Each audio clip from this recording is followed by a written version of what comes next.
ચાલો તો આજે છે આપણે જોવાના છીએ અલ્ટરનેટરને સમાંતરમાં જોડવાની શરતો. બરાબર કે ભાઈ અલ્ટરનેટર છે એને સમાંતરમાં જોડવું છે તો એના માટે કઈ કઈ શરતો છે હોય છે એ જોશું. કે ભાઈ જે આપણે પાવર સિસ્ટમ હોય, બરાબર, સપોઝ છે પાવર સિસ્ટમમાં આવી રીતના બસ બાર હોય છે. આ બસ બાર છે તમારી પાસે. શું છે? બસ બાર. બસ બાર કેનું બનેલું હોય? હોલો કંડક્ટરનું બનેલું હોય. આ બસ બાર જે છે, બરાબર, એમાં બધા અલ્ટરનેટર છે આવી રીતના. એક પાવર સિસ્ટમ, એક થર્મલ પાવર પ્લાન્ટનું અલ્ટરનેટર છે, પછી આ બીજા થર્મલ પાવર પ્લાન્ટનું અલ્ટરનેટર છે.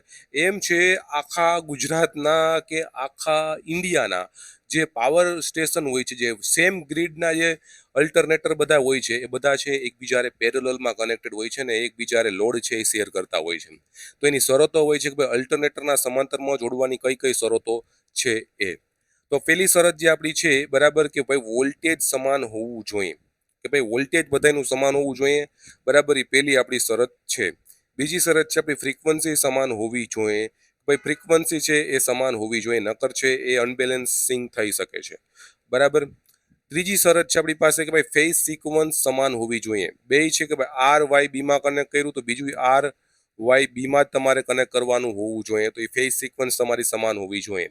બરાબર છે. પછી ફેઝ એંગલ એક જ જેવો જ હોવો જોઈએ. ભાઈ ફેઝ એંગલ છે એક જેવો જ હોય છે. બંને સાઇન વેવ સરખી દિશામાં અને બરાબર સમકાલીન હોવી જોઈએ. બરાબર. બે આના દ્વારા જે સાઇન વેવ જનરેટ થતું હોય, બે દ્વારા જે સાઇન વેવ જનરેટ થતું હોય, એ બે સમાન છે હોવા જોઈએ. અને ઈ ફેઝ એંગલ ચેક કરવા માટે સિન્ક્રોસ્કોપનો ઉપયોગ કરી શકો છો. સિન્ક્રોસ્કોપનો આઈએમપી છે યાદ રાખવા માટે સિન્ક્રોસ્કોપનો ઉપયોગ કરી શકો છો. બરાબર.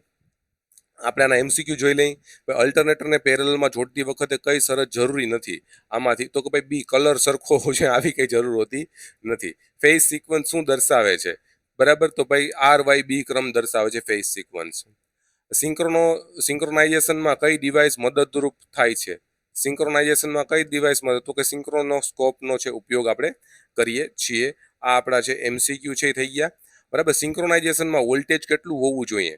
બરાબર, કે ભાઈ સરખું હોવું જોઈએ. વોલ્ટેજ આપણું સરખું હોવું જોઈએ. ફેઝ એંગલ કેમ તપાસાય છે? આપણો ફેઝ એંગલ છે કેમ તપાસાય છે માય ડિયર ફ્રેન્ડ? તો કે સિંક્રોનોસ્કોપનો ઉપયોગ કરીને તપાસીએ છીએ આપણે. બરાબર.